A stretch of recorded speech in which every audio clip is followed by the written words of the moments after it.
Hi, welcome everybody. Let's wait for our audience a little bit to join.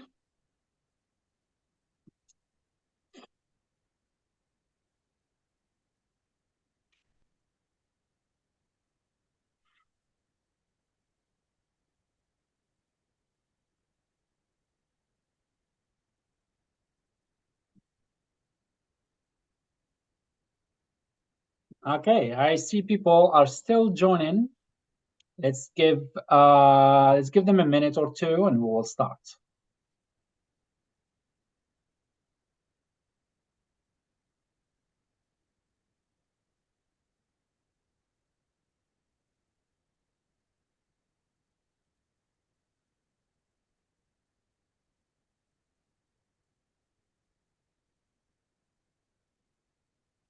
Okay, we are 2 minutes in. I'm gonna go ahead and give 1 more minute to our audience to give them a chance to join us, and we'll dive in.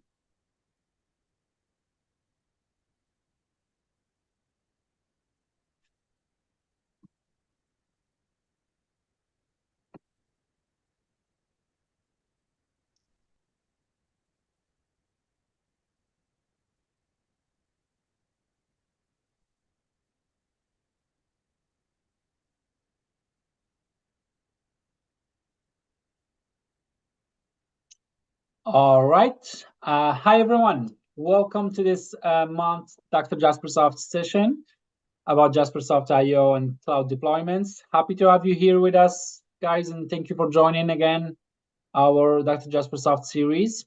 I am Badr Draifi, your Dr. Jaspersoft host, live from Paris. And I have here with me Prasant PS, our customer success architect, live with us from Amsterdam, Netherlands. Hi, Prasant, how are you doing? I'm doing great, Badr. How are you? Good, thank you. Thank you for being our speaker. Are you ready to dive in? Absolutely. So great. Can you just move to the next session slides? Yeah, so as you already know, guys, second Thursday of every month, for our next session, we will be introducing our essential demo series. So we will walk you through those demo series about deploying Jaspersoft with DevOps methodology. This is like an enablement series. Will be presented by our Vice President of Engineering, who will join us next month to answer your questions and help you get the most out of this session. Before giving the floor to Prasant, guys, please put your questions on the Q&A section on the bottom of your Zoom. We will be monitoring it, and we will try to get to all of your questions before the end of the session. Thank you all, and Prasant, please go ahead. thanks, Badr. So we'll just briefly go through the agenda now. So we will speak about what is Jaspersoft IO or JRIO. How is it different from JasperReports Server? What are the different editions of JasperReports IO? Very high-level architecture and the deployment steps. So these are the deployment demo which we will cover. So what is JasperReports IO? As you know, it is a very lightweight HTTP-based service used to generate reports and data visualizations. It has a Docker file, which makes it easy to deploy in a Docker container, and it's a natural fit for DevOps pipelines. As the name suggests, like JRIO at scale, it is very highly scalable, and it is designed to efficiently manage the varying workloads as well. It seamlessly integrates with JasperReports Server as well. So you can, so if there is a particular report which is in the JasperReports Server, you can offload the execution to JRIO at scale. So let's go to the next slide. So the differences between JRIO and JasperReports Server. As you know, JasperReports Server is a great product with a lot of features. It has ad hoc reportings, scheduler, security, user management, a lot of features. But JasperReports IO just does one thing, and does it great or does it well. So that is creating the reports and exporting the reports under high load or high volumes. It is really lightweight, and it just have a Jetty server, so it's really lightweight and it has a much lighter footprint. It leads to a faster performance and more efficient scaling. So let's go to the next slide quickly. So what are the different editions of JRIO? We have two editions. One is JasperReports IO Pro, and the second one is JasperReports IO at scale. So the JasperReports IO Pro is a single Docker instance, and it allows up to 10 concurrent report executions. Whereas JasperReport IO at scale, it has unlimited concurrent report executions, and it leverages multiple Docker instances. So we have 4, or I would say 5 different components in JasperReports IO at scale. So individual components of the JasperReport IO can be scaled up and down according to your needs. So these are, as I mentioned, we have 5 different components. One is JRIO Manager. This is a main manager or orchestrator module that also contains a license file. So it verifies whether you have a valid license, and it always have exactly one instance of this module in the cluster. The heart and core of JasperReports IO, I would say, is JRIO reporting. This is a main reporting application that generates the reports from JRXML. So the generated reports are serialized Java objects, and that can be stored in the Redis cache module inside JRIO. So yeah, the JRIO REST, this is module is responsible for the inbound and outbound communications. So this acts as a load balancer from JRIO perspective. So we have the JRIO export module. This module will generate the requested output format from the Java objects stored in the cache of the Redis module. So in other words, if you are trying to export a particular report as a PDF or a docx, this component would be responsible for that. And this is a normal Redis cache. So you can, this is outside of JRIO, but you can scale this as well. So this is responsible for caching and queuing all report creation tasks in a Redis queue. So one quick question here, Prasanth. So all these 5 that you showed us here components are actually Java microservices that work together, that will present the JRIO at scale and will work together in one defined architecture that will allow us to run reports, high load reports, and scale up and down using Docker and Kubernetes, right? Exactly, Badar. Yes. And this is what we're going to show in our demo, is how to install everything. And with JasperReports Server, that will go into used at scale to actually run those reports and offload all the reports running and requests from the user to at scale, and showing the scale and using Kubernetes. Absolutely, yes. Great, I'm excited. Let's go. Cool. So this is a very high level architecture, or that I would say the deployment process. So as I mentioned, like we have 5 or 4 different components, and each of these microservices has its own Docker image or Docker file through which we can create a Docker image, and we will push that image ECR, and using Helm charts we will deploy it into an EKS, which is inside an which we created inside a VPC. So the Amazon EKS, I mean, that particular deployment will have a so in other words, if I go to the JRIO REST, the JRIO REST component will expose a load balancer endpoint through which the JRS can, the Jasper server can offload the report execution to JRIO at scale. So we will, I will show that in detail in the demo part. So I will skip this slide for now. I'll go to the next slide. I'll come back to that later. So this is a very high level integration flow. This is what we will do today. So we will, so as you see, you will be executing a particular report on JRS, and make sure that that is a JDBC specific report. All JDBC specific reports will be offloaded to JRIO at scale, and that will be pushed to a JRIO manager, and it will check whether the JRIO at scale has sufficient licenses and all, or the correct licenses are available here. And if it has a license, then that code will be pushed to the Redis queue. And these components, the JRIO reporting as well as the JRIO export, will always poll the Redis queue to see if there are new report or any new tasks are available. So it can actually work in a very concurrent manner and execute the reports very fast. So let's go back to the other slide. So this is what we'll be doing today. We will create a VPC, then we will create JasperReports Server. We will create a RDS database, one for JasperReport DB and a transactional database. We will create an EKS, then worker nodes. We will create a JRIO image. Like we have 4 different microservices, right? So we will create 4 different Docker images, and we will push it into ECR. And then we will show you how to integrate between Jasper Server 9 to JRIO at scale, and also we will show how to do a horizontal port scaling. So a lot of things to be demoed. So make sure that you are watching right till the end.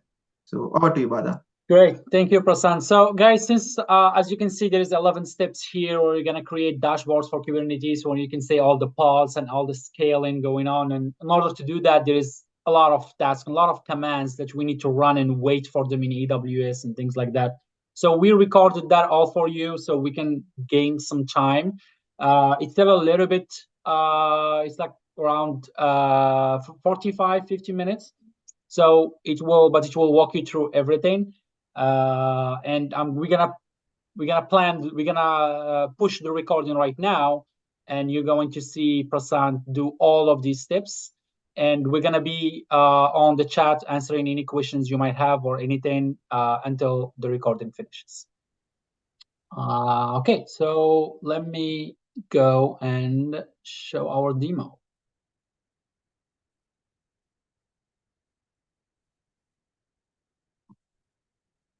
All right, let's go. More these numbered steps that we previously presented in our slides that will result in our JRIO setup using EKS and also our JRS AWS using CFT. So you can see here that the first step we are going to do is to create a VPC, and then we will create the RDS report database. So for this, you can navigate to creating a VPC for AWS for EKS cluster. So I have attached this particular URL on the slides. On the very last part of the slide, you can see this URL. So you can go there, and if you scroll down, you could see that there is a public and private subnet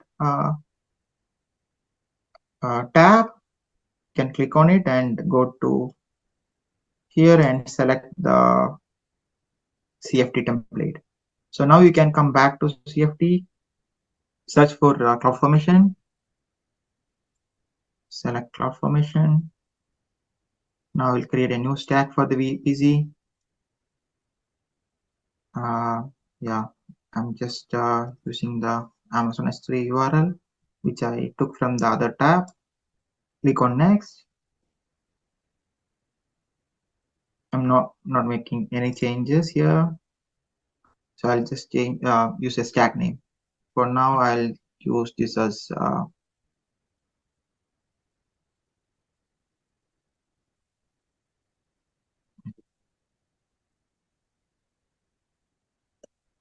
Dr. Jasper.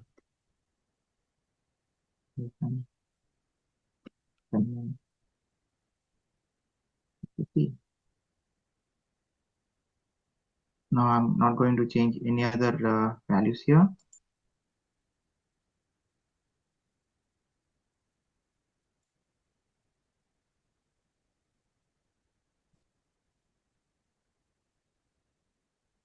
Click on next. Click on submit. So this will probably take some time.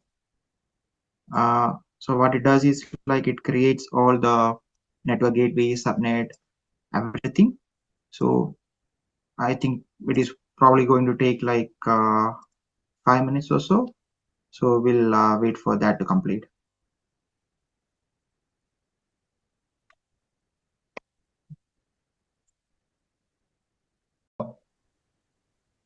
Okay, so we have successfully completed the VPC installation. So you can see here that if I go to the output tab, I can see the security groups, the subnet IDs, and the VPC ID as well. And on the resources tab, you can see the create complete. So all the public subnets, we have 2 public subnets and 2 private subnets. So all good here. Now we will go and install an RDS instance. This is for, so if I go back to the documentation for this particular image, this VPC installation is complete. Now we will go and install the Jasper report database. So for that, I have a CFT. So I can create a new stack here. and I'll upload. So this is just a CFT stack for creating a database. You can even create it from the RDS section of AWS as well. So I'll go to next. I'm creating a stack name here. So here I can give a name as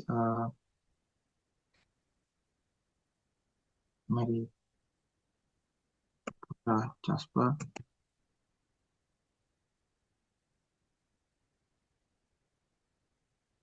DB. So now I have to check the VPC ID. So I know that this is the one which I created. You can see Dr. Jasper Demo VPC here. So I'm not using multi-AC for now. I have to specify RDS username and password.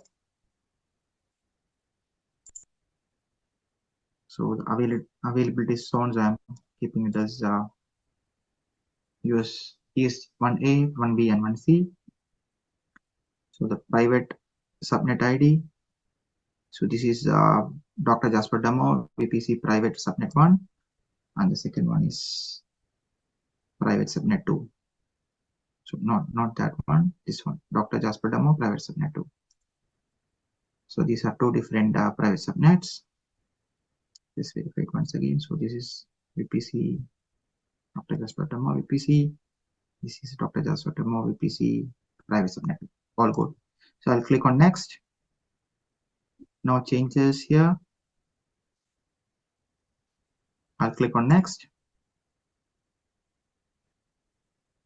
I'll click on submit.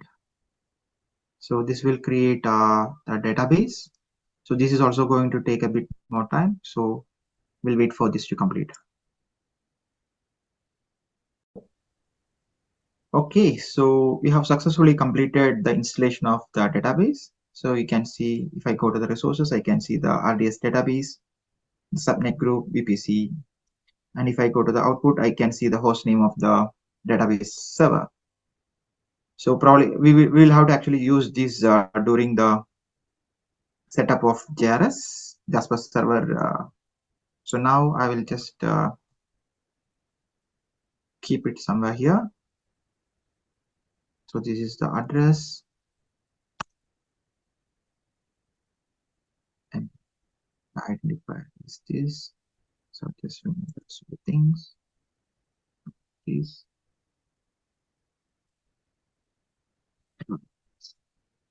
Okay, so let's or maybe let's create a new.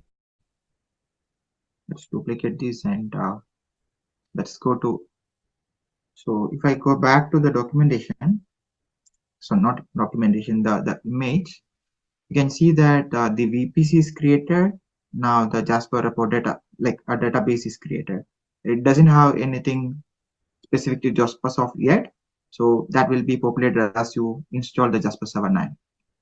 So I'll go back to the AWS. So I'll search for Jasper reports.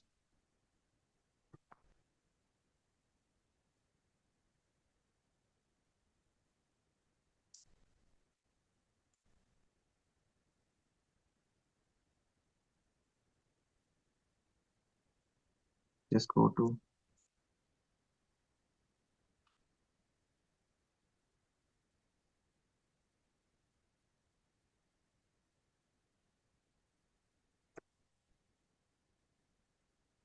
maybe I have to go to marketplace.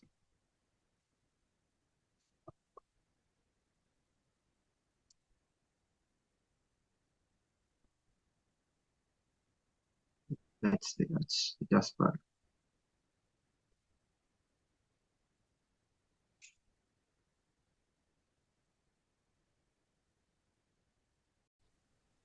Oh, I think probably we'll have to search for Jaspersoft. So we have this Jasper reporting and analytics for AWS Bring Your Own license. I'll go and subscribe to that. And we'll go with installation.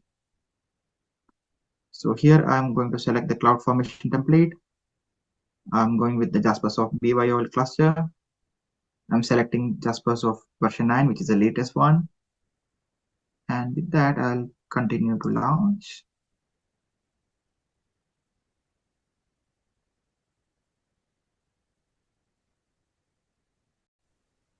Okay, so we are here now. I have to select the So I launch. just one quick question here. So I can see you chose cluster in our AWS CFT. So is it necessary to work with JRIO, or it can be also a single instance? We don't have to, it doesn't have to be a cluster.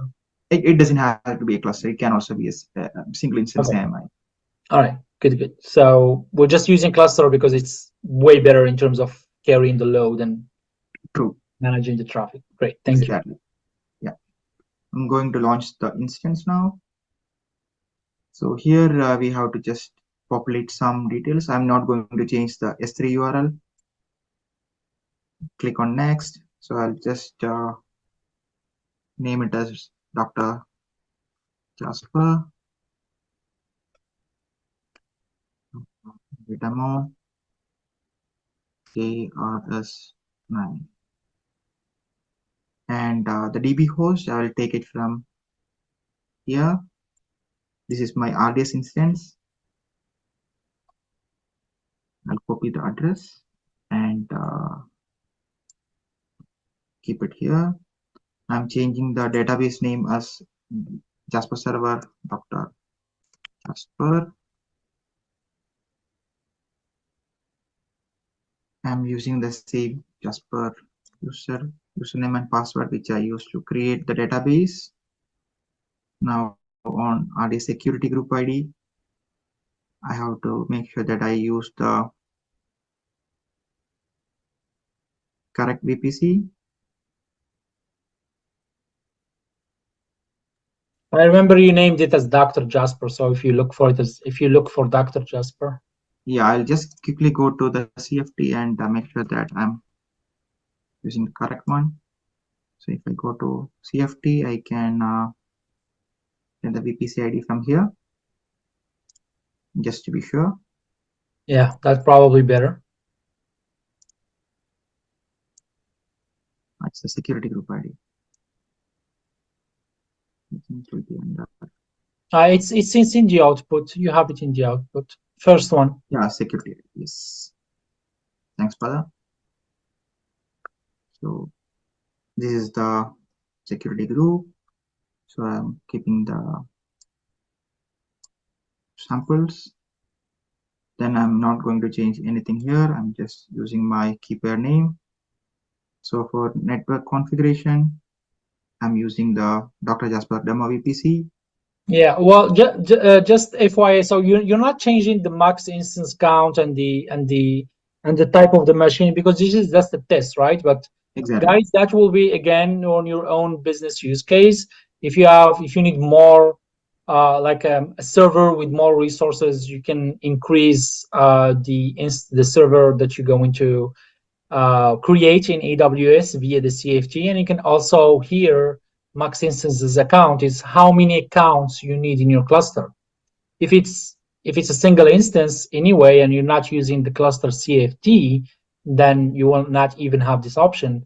But now you have it because it's a cluster, so it tells you how many nodes you want in your JRS cluster. And remember, this is also, we're still on JRS. We're not yet on JRIO at scale. That will come later. But now we're setting up JRS that will offload the report execution to our JRIO at scale.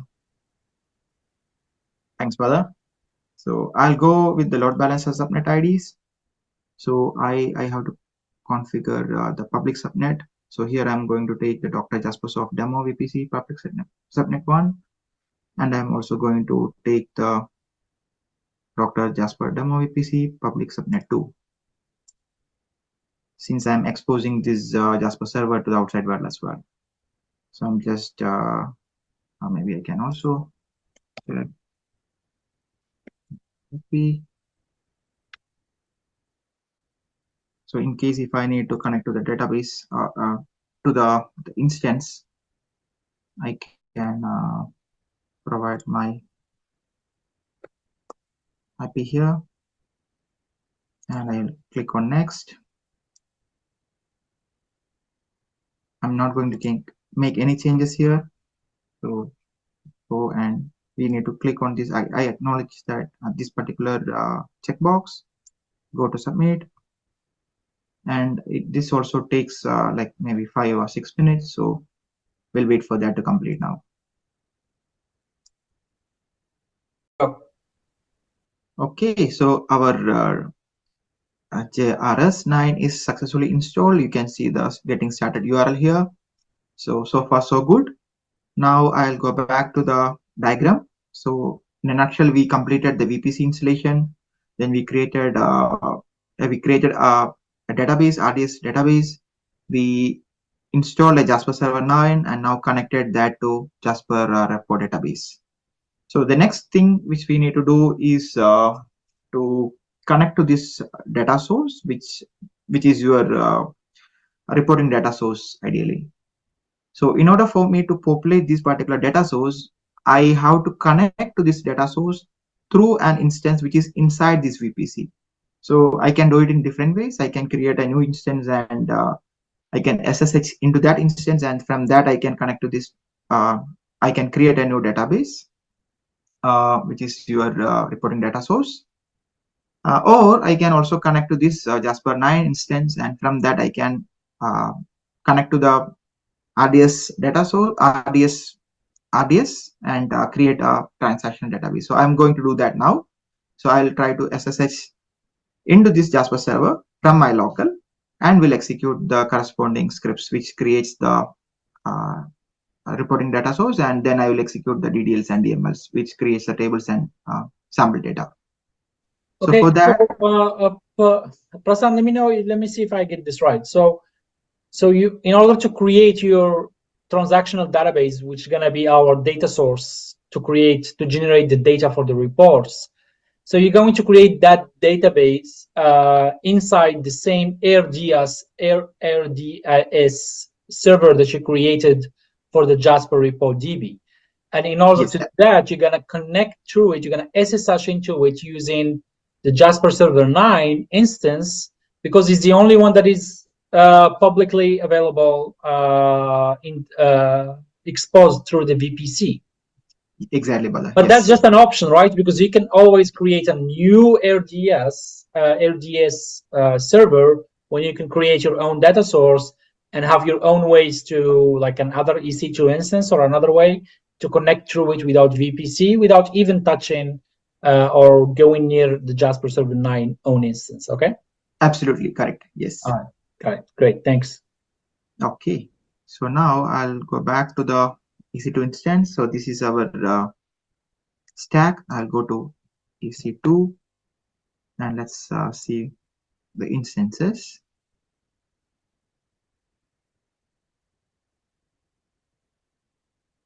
So I'm looking for the JRS 9 instance, which is created as part of the Jasper 9. So I can see that this is the one, Dr. Jasper demo JRS 9. So I can go to this instance and check the public IP. So this is a public IP. Now let's try to SSH into this particular instance. So I have my key file here.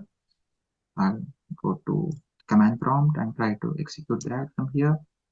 So I'm interested, how did you get that key file .pm? So you can, there is actually a key service here. So you can go to the key management service and create a key file. So you have to make sure that that key file, so whoever has that key file has access to your instance. So make sure that that is securely kept somewhere. And maybe I can also show you after this, Bada. Yeah, I think that's also important, because this is the only way to access the SSH, to add to SSH into the Jasper Server 9 instance, or you can go without the certificate. Probably we can also use the Cloud Shell to do that, or we can also use PuTTY to connect. Yeah, I would love to see how you got that certificate and how did you link it to our JasperReports Server 9 instance in order to connect to it. Sure, absolutely. I will do it. I'll demo it after this.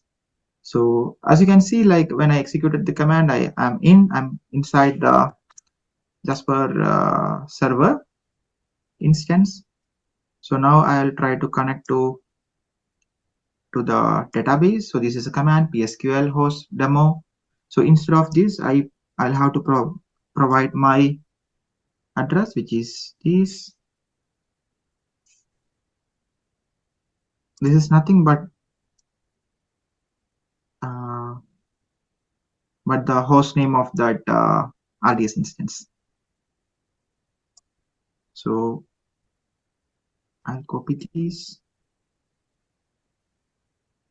and post here. Now you remember, like we installed the RDS with the username Jasper user and as password. So make sure that you use the same here. Now let's go back to the psql command.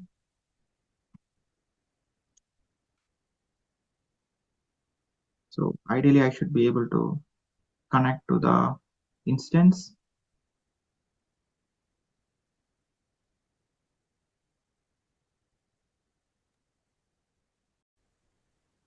So you can see now that we are in Postgres server now. So we will quickly go and create the database. So yeah, so the name of the database which we are going to create now is airline, and we will just insert some sample data. So /3 airline. So I should be inside. So I have to provide.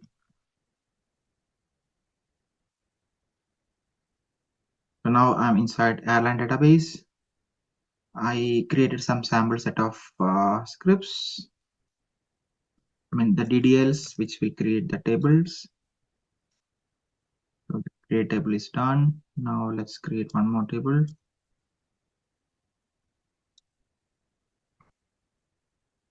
That is also completed. Now let's insert some data.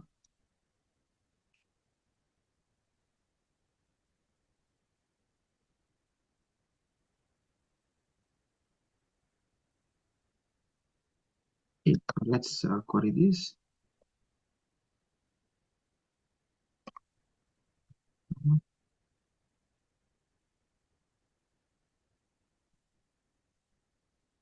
So we have our data here. Now, so okay. So Badr, you asked me about the keeper, right? So probably I can just quickly show that, and then I will log into Jaspersoft and create a data source connection to this database. So if you go to the EC2 instances, and if you scroll down on the left hand side to the bottom, we should see the keepers. So you can click on the keepers, and this should, yeah, like you can just go and create a new keeper. And once you do that, it will give you a .pem file, which you have to save it into a particular location. And yeah, if I go back to the CFT, I hope you remember this. Like this is the Jaspersoft instance which we created. So if I go into the parameters tab, we actually pass this keeper name here. So that is how you could successfully log into the. Making sure that it's only you who is actually connecting to that BP to that C2. Yes, correct. Oh, good. Cool. Thanks. So now, yeah. So now I'll go into the output tab of the Jaspersoft, and let's try to load this URL.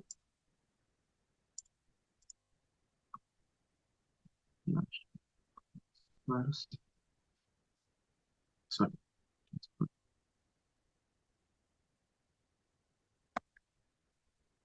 So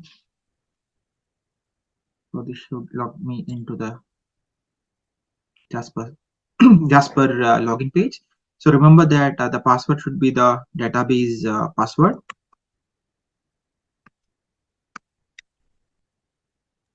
Okay, so the password you used here is not our default password. Is the password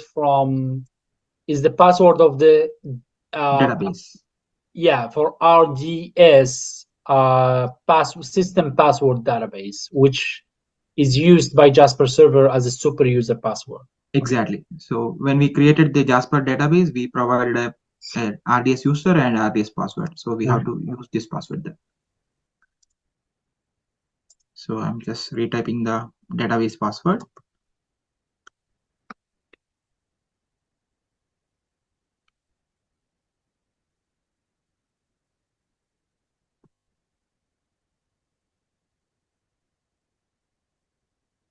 So now I'm inside application, all good so far. So now I'll just create a data source. Let's see if we are able to connect to the data source which we just created. So I'll create a JDBC connection.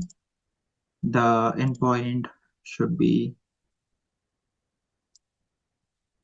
the address. The host would be this one, the address.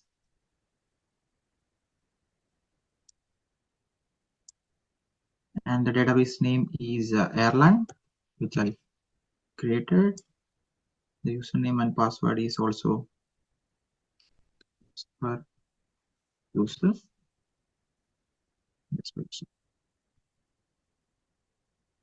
So the connection is paused. So the application successfully is able to connect to the transactional database.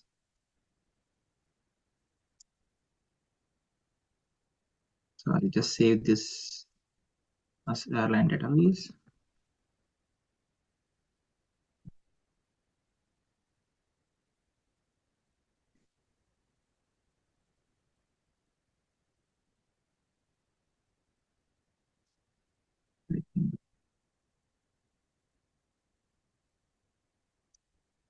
There's the. Now I'll quickly add a report also. Report.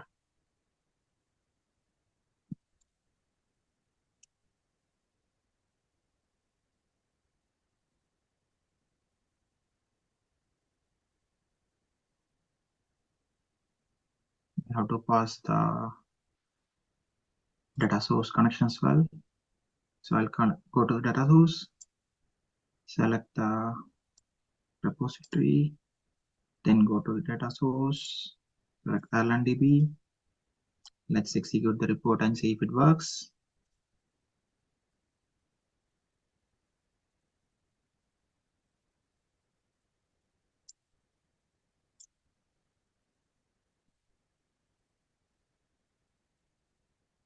Okay, great.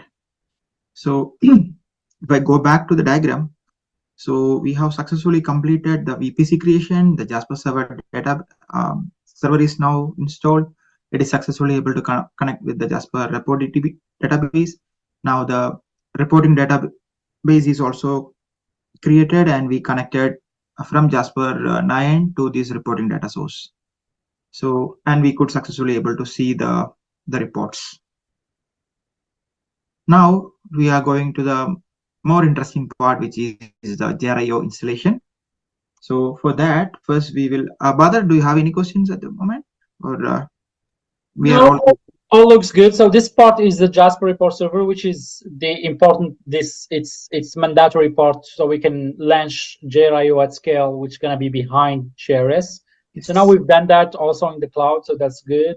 And I believe now we will be more focused on our core subject for this session, which is doing the JRIO and installing the different pods and stuff. Exactly. So great. Let's get to it. Cool. So now for setting this up, the first part is to create a EKS cluster. So EKS is Elastic Kubernetes Service. So we can go to EKS and create a new cluster.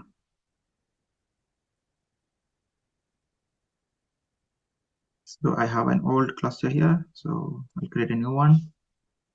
Let's name it as Dr. Jasper JRIO cluster. I'm not going to change anything. Click on next. So make sure that you select the actual VPC. In this case, I am going to connect to Dr. Jasper demo VPC, which we created for this session, and it connects to all the private and public subnets. For security group, probably it's better to check that. So we'll go to CFT.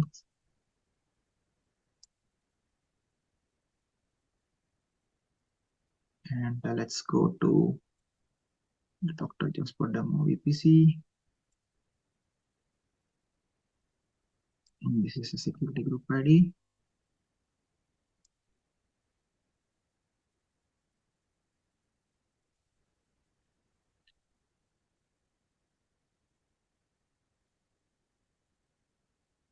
Okay. So I'm keeping it as public and private. Next. Not going to change anything.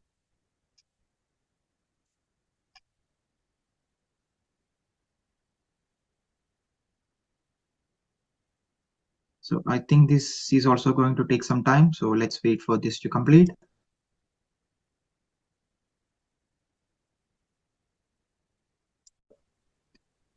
So now the EKS cluster is successfully completed. Now we can go into the compute tab and create we can create a node group. So I'll create a node group configuration. I'll name it as Dr. Jasper, maybe ng node group. I'll use my IAM role. Click on next. So I'm using Amazon Linux A2 on demand. Yeah, maybe I'm using the C3 medium for now. And I'm clicking on next. So these are the subnets which we created. Yeah, you can see Dr. Jasper demo VPC. So click on next and create. So what this does is like it actually creates two instances. So maybe I'll just demo this. So as you create a node group, the desired size is 2. So what it does is like it creates two instances or two nodes, and that will be added inside the EKS. So it probably will take a couple of minutes to initialize the instances. So maybe we can wait for them to. And why exactly 2%? We can increase as well, Badha. So okay. It's like I thought like maybe we can just start it from 2. You can even configure autoscaling role groups on this node group. So that would be like a horizontal scaling action. All right. So it will have a autoscaling rule attached to this node group. So you can actually add the desired and maximum and minimum instances. Makes sense. Got it. Thanks. So let's wait.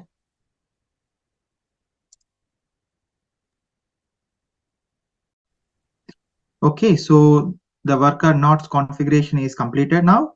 So as you can see, we created a node group with desired sizes 2, and it created 2 nodes.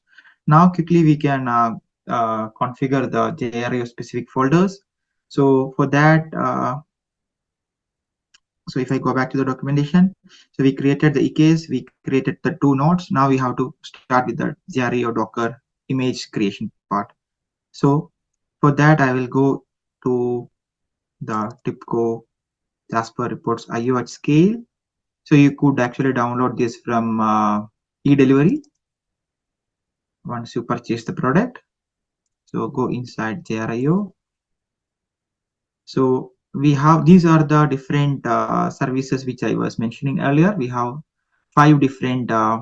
So here you have export, manager, reporting, and REST. Along with that, we have Redis as well. So we have to first configure the Jasper server URL in one of the files. So you have to go inside the JRIO.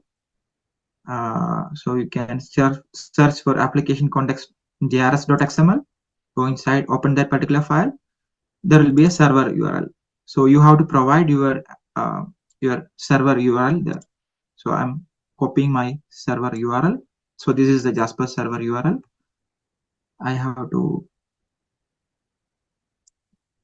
So Prasanth, this is to be done on not only the JRIO export microservice, it's to be also in the JRIO reports, right?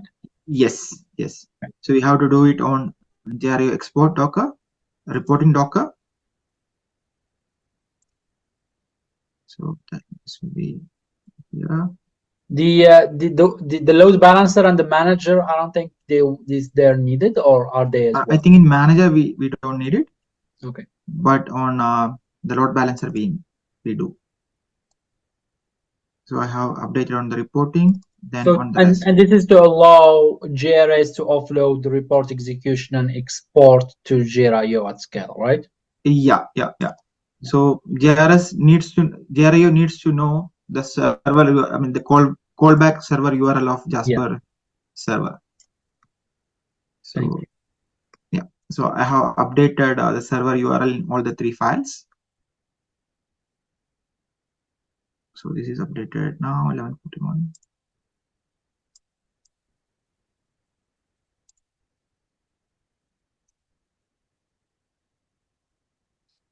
Okay.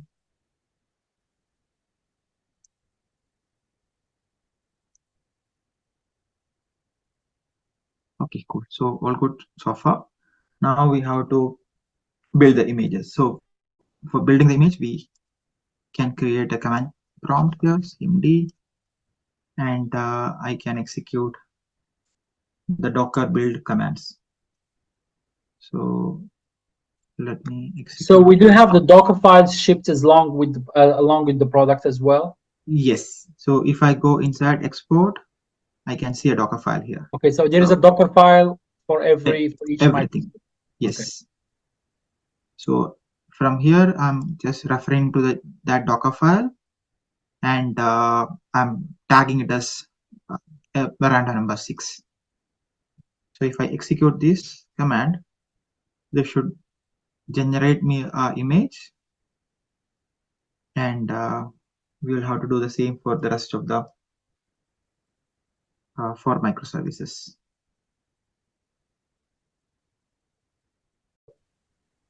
Okay, so we have completed the Docker image creation. So you can see we have executed the reporting Docker, then the export Docker, the rest Docker, and here you can see, yeah, you can see all the images with tagger 6. So the rest is completed, export, then reporting, and the JRIO manager. So the images are created now. Now we have to create an ECR and push the images to ECR. So for that, I'll go to Elastic Container Registry, and I'll create a repository over here. So yeah, I'll create a private one, and let's create the first one for JRIO export.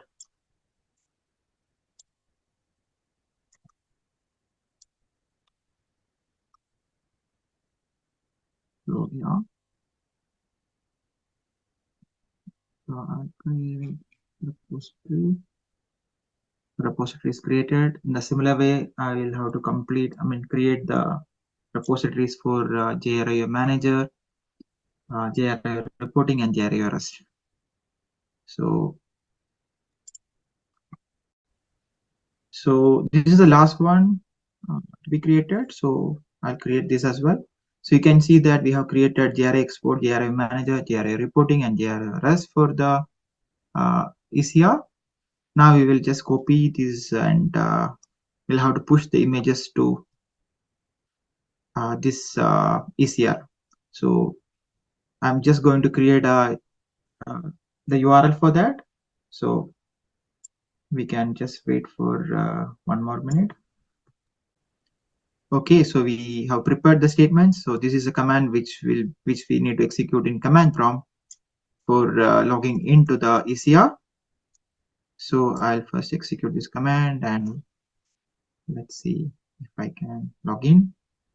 Now, once we log into the ECR, we will have to execute the JRIO exports and get the corresponding Docker image ID, and we will have to replace that, or we will have to overwrite that ID here. So let me first grab the JRIO export. So you can see the login is succeeded. I'm just checking the Docker images which I created earlier. So I know that this is the one which I created with the tag 6, and this is the corresponding Docker image ID. So I'll replace that here. Now I'm tagging it as 6. I will execute this command, and now I'm going to push the same tag to my ECR. So let's see. So it will pull the image, and it will push the image to the ECR. So I think yeah, it probably is going to take a bit more time because we have to upload like 260 MB of data or image to ECR. So yeah, let's wait. Okay, so we have successfully pushed the image to ECR. So we can quickly go to ECR and see, go inside this repository. So we can see that the image with the image tag 6 is available there. So I have prepared the commands for the rest of the all the 4 microservices. Like we have to do the exact same thing for JRIO manager, reporting, and REST. For the sake of time, we are going ahead with the recording, and we'll get back to you once this is completed. Okay, so we have successfully completed the images to be pushed to ECR. So you can see that like I will just go and open all the repositories, so we can see the JRIO manager Docker image is pushed, and I can see the JRIO reporting and the rest as well. So all good so far. Now we will execute some commands. So the next step is to configure my command prompt to connect to the JRIO cluster. So for that, I have to execute this command.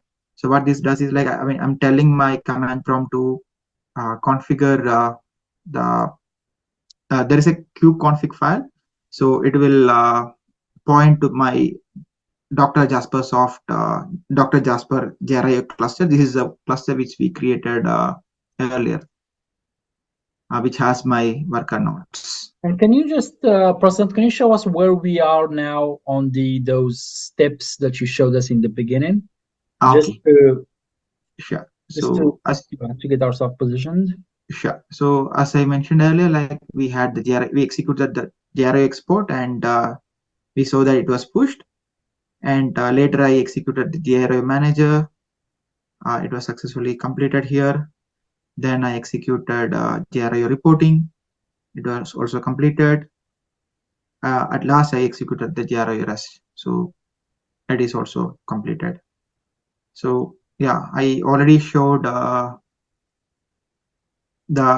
images which are under the. Yeah. Now we've seen that. Now I'm talking about the slide where we have the steps, the numbered steps. Okay. Sorry, I didn't get you. So this is what we are referring to, right, Badar? Yes, exactly. Okay, great. So we are almost reaching the end of the installation. So we have completed VPC installation, Jasper Server, Jasper Report database, transactional database. Then we created the EKS, the node groups. Then we created the JRIO images. We pushed the images to ECR. Now the next step is to using a Helm chart, we are going to push these ECR repositories and create the JRIO ports inside the nodes. Okay, so next steps will be number 8, step number 9, 10, and 11. Exactly. All right. So good. Cool. So for Helm chart, we have to go into the JRIO scale. So inside K8, you can see the values.yaml. So if I go to this particular file, we can see all these different microservices, and make sure that you always keep the replicas as one, because if you are using auto scaling, this needs to be set as one. Then make sure that Docker tag is also updated as expected. Like earlier, I was testing with 3, but now the Docker tag which I created was 6. So I'm just updating all the tags as 6 now. So yeah, so if I scroll down further, we can see that there is a repository and JasperReports Server, and there is a URL as well. So normally, if you create it for the very first time, this will be commented. So you have to uncomment it and make sure that you provide the proper URL of your JasperReport server. So in our case, it should point to this server. So I'll copy that URL, and then let's update it here. Now, I mean, as required, like you can change your memory requests, memory limit, CPU requests for each of the ports. So that's it on a very high level. So now I am going to execute. Like I'll just go to the. So the Docker images are also pointed to the right Docker images in the registry, right? Yes. In the values. So I think we haven't changed the URL, but I'll just verify it once again. So I'll go back to this S3, and we can just quickly have this JRIO export. So yeah, it is pointing to the correct S3 bucket. Looks good. So just verifying the Docker tags once again. So it is 66666. All good. Now I will execute the command, which will make my command prompt pointing to the JRIO cluster. So as I'm working on US East 1, I'm North Virginia. That's the reason why I have this region defined as US East 1. So if you are using a different region, make sure that you update it as well. And this is the Docker EKS cluster which I created. So if you have a different name, make sure that you change that as well. So if I execute this command, it should create a kubeconfig file, and yeah, it added this JRIO cluster to my kubeconfig. So just to be sure, I'll execute kubectl get svc to see if I'm on the correct context. So yeah, I have a Kubernetes cluster. Now I'll just check the context as well, just to be sure. So I know that I'm now pointing to the JRIO cluster as expected. So now the next step which I want to do is maybe we can install the metrics server. So the metrics server is used to analyze, like if you want to create a Docker, so a dashboard, you can use this metrics server. So this will capture all the incoming traffic and all. So let me execute the commands for this. So I'll just install the metrics server. I think probably we'll have to go in the metrics folder. Let me check. So this has downloaded the metrics server from the GitHub. Now I will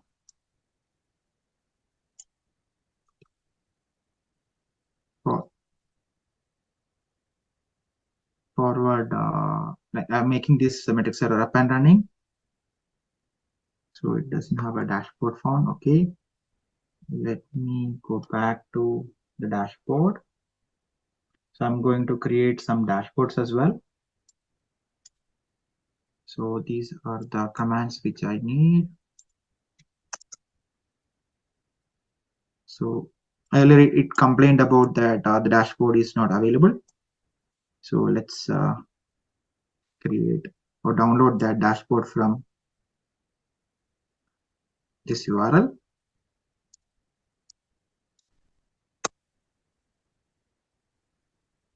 So escape. Now let's create a namespace with Kubernetes dashboard.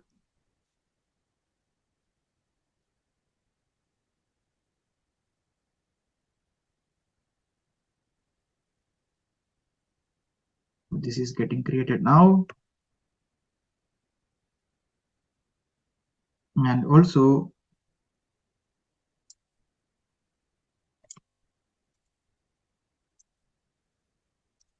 I have downloaded that metrics server from the Git. I cloned that here on my machine. So along with that, initially when I tried with using the metrics server, my user didn't have enough privileges. So I had to create 2 YAML files. So this is the first YAML file which I created for admin user. And this is the second YAML file which I created with the RBAC privileges. So probably you'll also have to create these 2 files if you face any issues with the metrics server. So let me go back to the yeah, you can see that now the dashboard is deployed now, and it is available in localhost 8443.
Command prompt. I think there is a HTTP localhost 8443 port forwarding done. So I'll try to log into that endpoint. See. Okay.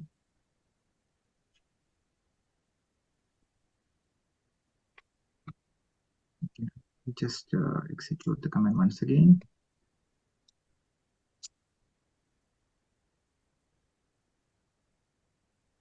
So this should actually do a port forwarding to 8443. So if I'm going to localhost 8443,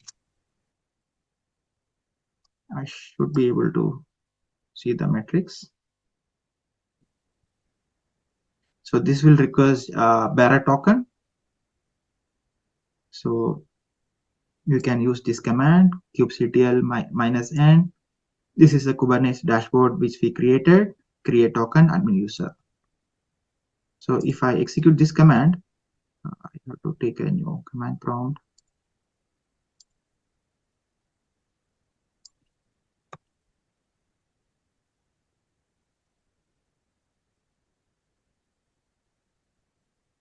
This should give me a bearer token. It will be a base 64 encoded, I think. So I can use this and paste it over here. So currently, as it shows, there is no pods running. Like I will go back to the documentation. So we can see we created EKS, then created some nodes, but there are still no pods getting created. So that's the reason why we don't see any workloads here. Okay. So in order for us to set that up, we can execute a couple of commands. So I'll just copy the required commands here in the same notepad. So yeah, we'll have to change the name of this to this. This is my JRIO cluster. This is my JRIO cluster.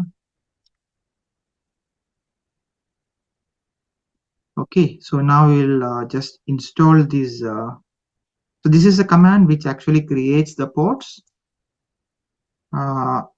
So in other words, when you execute this command, it will pull the images from the ECR, and it will install or it will create a port inside the worker node. So for this to run, I have to go into here, TIPCO at scale 4 scale. So I should be in this location. So I'm just going to cd to that location, and let's execute the helm install command.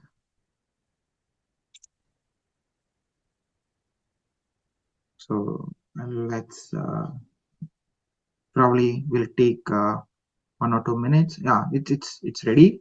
So let's check get all. So the get all will actually show me all the information related to this JRIO Jasper cluster.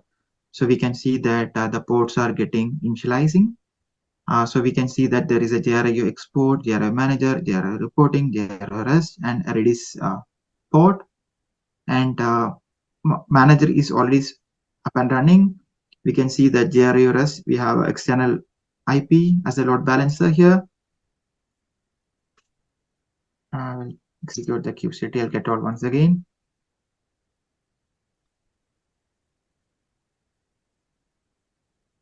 Now you can see the endpoints are up and running. Okay. So we have successfully set up the JRIO at scale. Now for testing this out, we have to make sure that because JRIO at scale needs a JRIO server. So for that, we need to do some, and let's go back to the metrics server. Yeah. So you can see now this is a metrics server and the dashboard which we created. So you can see that these are deployments. These are the currently we only created 5 pods. There is no auto scaling rules configured, so we will do it later. Now what we need to do, we need to actually configure this in our JRIO JRS server. So let's go back to your CFT and to the cloud formation. So let's go inside your Jasper demo JRS9. So if I go to events or sorry, resources, probably we will see a S3 bucket here. So we can quickly check S3. So this is the JRS S3 bucket. So in order for JRS and JRIO to integrate, we need to configure a particular file on JRS Jasper server. So I'll quickly go to that file. So you can see that there is a js.config.properties file, which is under web apps Jasper Server Pro Web INF. So you can go into that file and there will be a JRIO URL. So all you need to do is to configure this URL, and it should point to the load balancer endpoint of JRIO. So I'm copying this load balancer endpoint. Let's copy this and paste it like this. Now so on a very high level, this is a slight customization on JRS. So we have to copy these web apps into the S3 bucket. So in other words, the S3 bucket this particular folder is kind of a Tomcat root folder. So you can directly copy your web app here, and you can upload.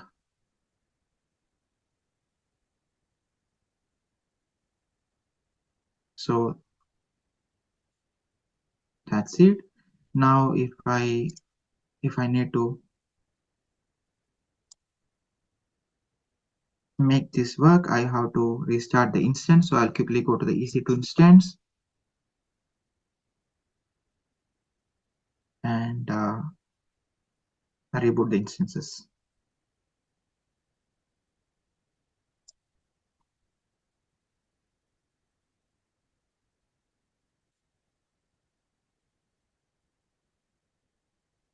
So this is my Dr. Jasper demo instance. I'll just restart this instance or reboot this instance.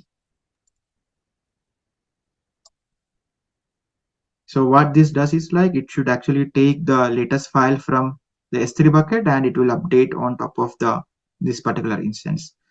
So let's wait for a couple of minutes for this to complete. Let me quickly check whether the Jasper server, ideally this will not be responding because the instance is just restarted.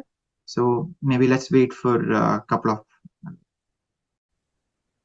Okay, so now the server is started. So let's log into the server and see if we can execute the report. This is the report. So let's go to repository.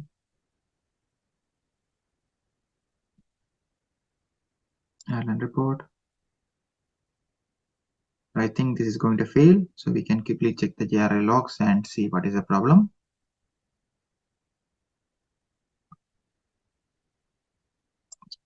Go to, yeah, so it says that there is an error on the server. So let's go to the JRIO. So for that, we'll try kubectl get all. So this will give me all the current status of the JRIO ports. So let's see if we can see any logs in the JRIO manager.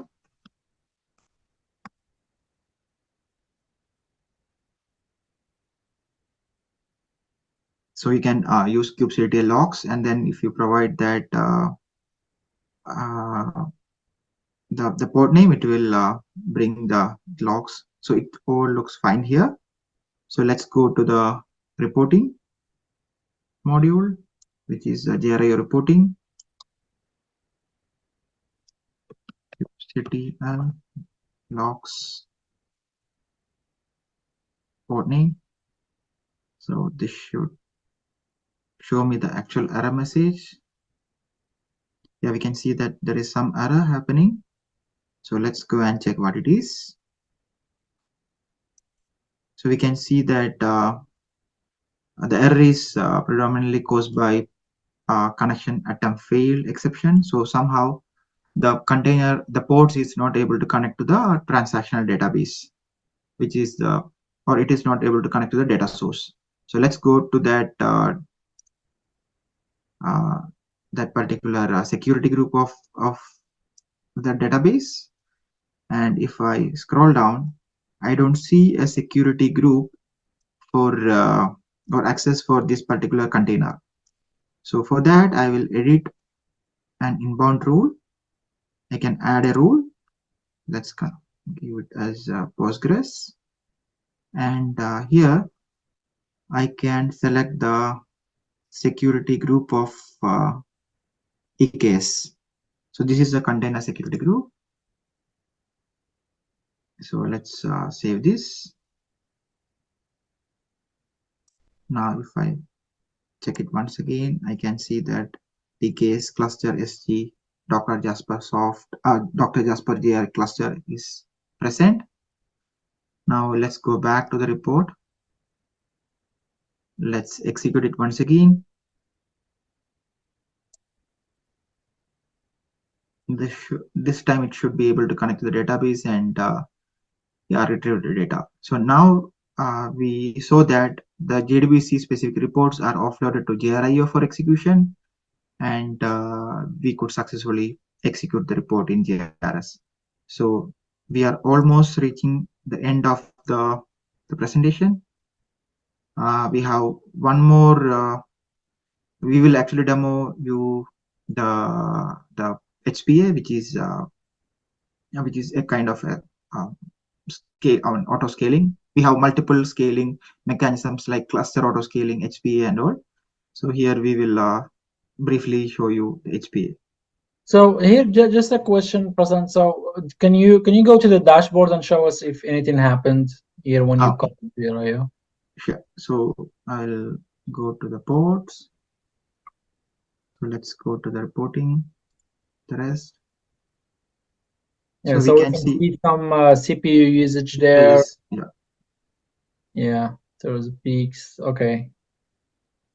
So this is a good view that's provided by Kubernetes. It will tell you exactly the health of your pods, which in this case, your JRIO at scale microservices. Yep.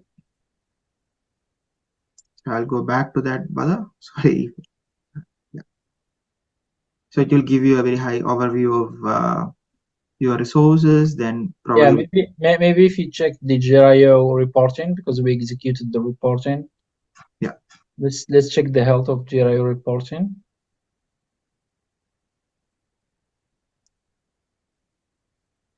Yeah, so we can see looks good. So our report is not like a very it's not very it's a lightweight report as you can see. So did not like really did some did not use a lot of CPU usage. But yeah, you might see things differently in your production environment, but this is a good way to keep eye on your microservices. Cool. So probably we can demo you the HPA. It's a way of scaling your pods. Yeah, great.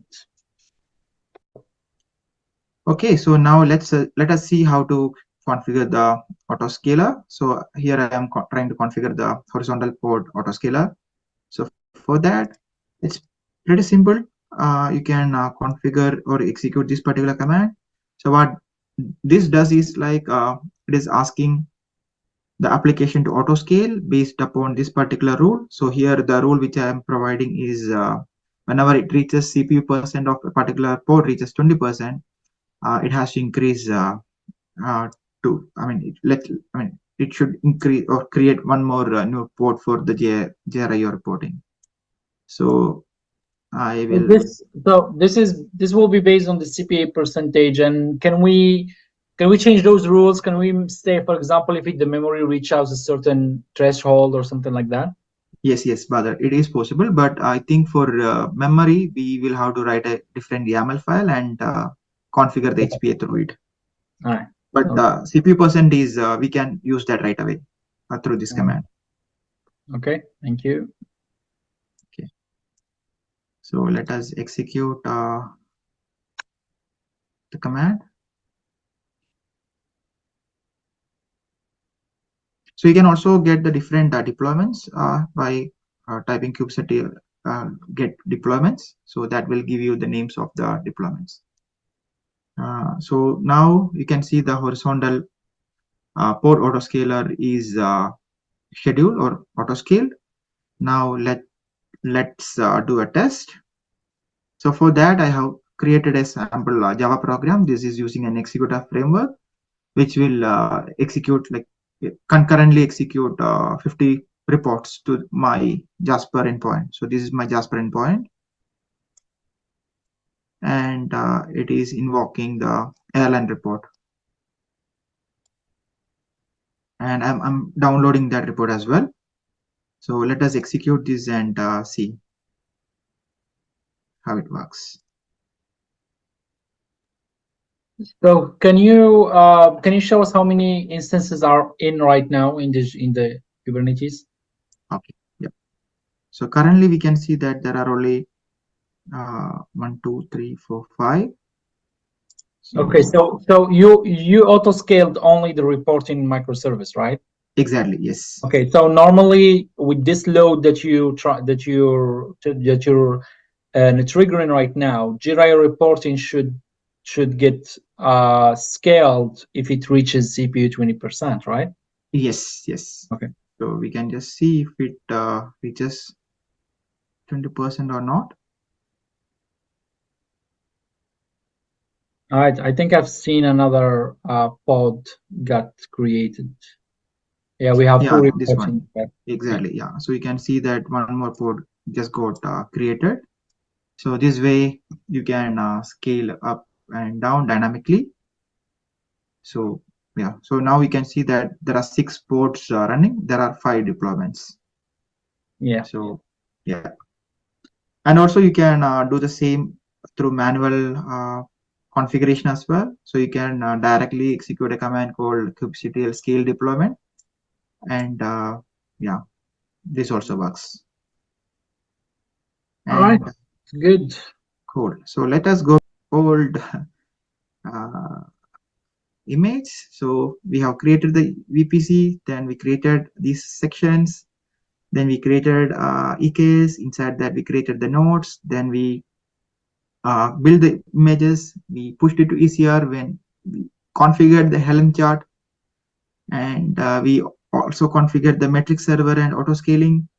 We created the dashboard and we saw the health of the different ports. We executed the report from JRS and made sure that the report is actually running JRS, because the first time it was not working. Then we had to configure the security rules in the database. We have to modify the security rules. So I think this concludes the demo. Thank you, Prasad. Thanks.